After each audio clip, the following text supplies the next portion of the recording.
So I wanted to talk about a subject that I'm actually using as part of a paper, and that's revenge.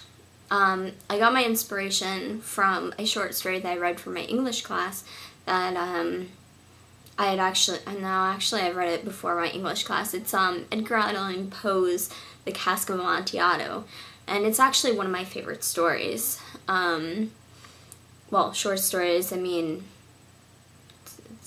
I don't know. Anyways, so it's, in case you haven't read it, it's about a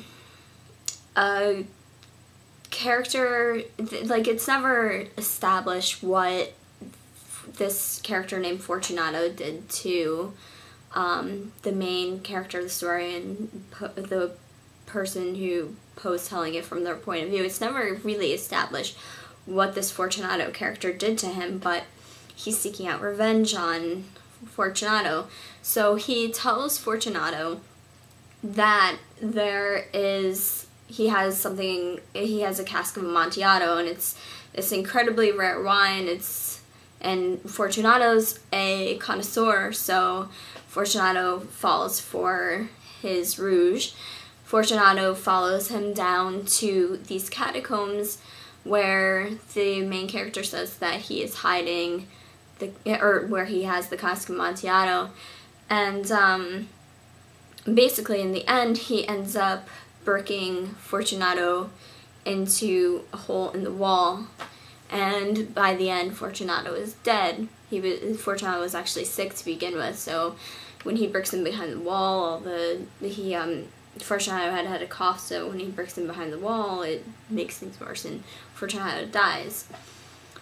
And it's a really interesting story. If you haven't read it, I mean, I'd suggest you read it. I have I'll go get it real quick. It's,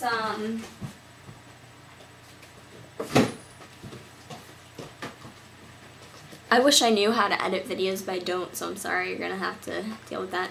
But I have actually the complete tales and poems of Edgar Allan Poe, and Edgar Allan Poe is definitely one of my favorite writers of all time.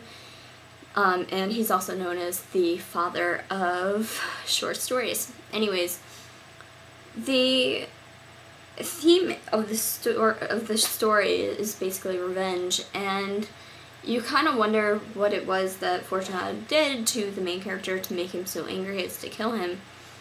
But revenge is a lot more in our lives than you might think, because, I mean, let's say your ex-boyfriend broke up with you and you still have some of his stuff and you're mad at him, so maybe you're just going to throw it away or keep it or something as a way of trying to get even with them, doing something to another person that isn't exactly what you normally do, but you do it because you're angry and you want a sense of justice for what happened. And revenge really does have to do with people's sense of justice and what they perceive as a rightful action for what has been done to them. Gangs, even, they're well known for retaliation. If someone from another gang kills someone in their gang, then they're gonna go and kill someone out of the other person's gang.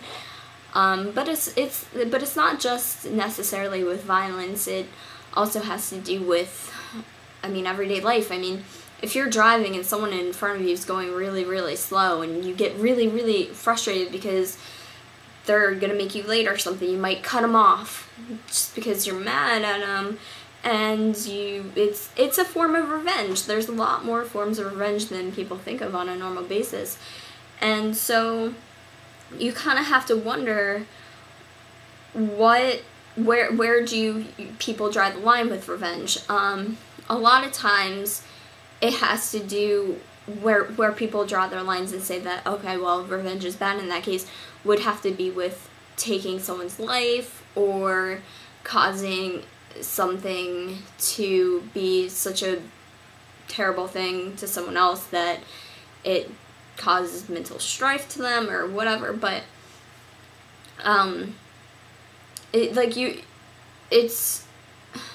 it's definitely like something that you should think about, because it is so bred into us. I think it's kind of in a way almost a natural thing, because I mean, even since we're young, if a kid steals one of our toys when we're this little tiny kid, I mean, I'm really small so I haven't grown so much, but since I was a kid, but when you were a little kid and one of your friends stole one of your toys, chances were you went and stole one of their toys to get even with them. And how much do you think that we should, I mean, how much do you think we as people need to alter what we do naturally? But at the same time, if we're not altering what we do naturally, then we'd be running around wreaking havoc, killing each other, doing terrible things to each other in society. And so revenge tends to be frowned upon, even though it's very much in our society, very much within each and every one of us. So let me know what you think about the subject. And yeah, alright.